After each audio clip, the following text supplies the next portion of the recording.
अधिकारी ने सेब में काटा, जबकि कैदी ने एक हैंड ग्रेनेड में। अधिकारी ने भ्रम में उसे मुक्का मारा, लेकिन जो अगला हुआ वह और भी अविश्वसनीय था। कैदी ने अपने मुंह से एक रिबन निकाला। यह सबसे ऊंचा सम्मान पदक था। कमांडर ने जिज्ञासा से पूछा कि उसे यह कहां से मिला। कैदी ने बस पात दिया। फिर एक घंटी बजी। सहायक अपनी जेब घड़ी लेने के लिए जल्दी में था। अचानक कैदी ने अपनी पीठ के पीछे से एक घड़ी निकाली। एडजुटेंट स्तब्ध था। जब उसने उसे वापस लेने की कोशिश की तो कैदी कुएं में कूद गया। एडजुटेंट ने जांचने के लिए दौड़ लगाई। कुएं से एक हाथ बाहर आया और उन्होंने उसे ऊपर खींच लिया। एडजुटेंट को लगा कि उसे धोखा दिया जा रहा है, लेकिन पॉकेट वॉच फिर से उसके पास थी। असली तमाशा तो अब शुरू हुआ था। कैदी ने एक्रोबैट की तरह प्रदर्शन किया, सभी का ध्यान आकर्षित किया। उसने तरह तरह की अतिरंजित हरकतें की, जिससे सैनिक जोर जोर से हंसने लगे। माहौल तुरंत हल्का हो गया।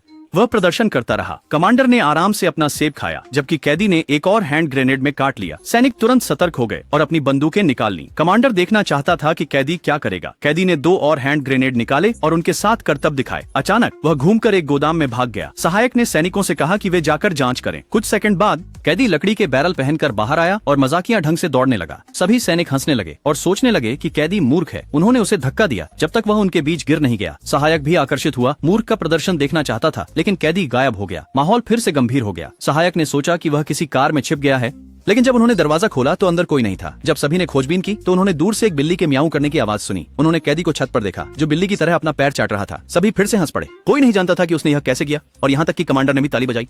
फिर कैदी ने एक सीढ़ी खींची और कदम दर कदम चढ़ गया। उसने सबकी नजरों के सामने एक अविश्वसनीय प्रदर्शन किया। सैनिक हैरान रह गए। कमांडर 2 छोटी लड़कियों के बीच से चला और पदक के बारे में पूछा। कैदी चुप रहा। कमांडर ने लड़कियों की जान को खतरा बताया।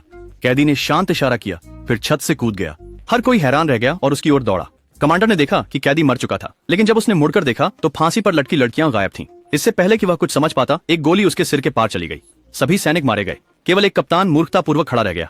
फिर कैदी धीरे धीरे खड़ा हुआ, अपना हाथ उठाया और कप्तान को मार डाला।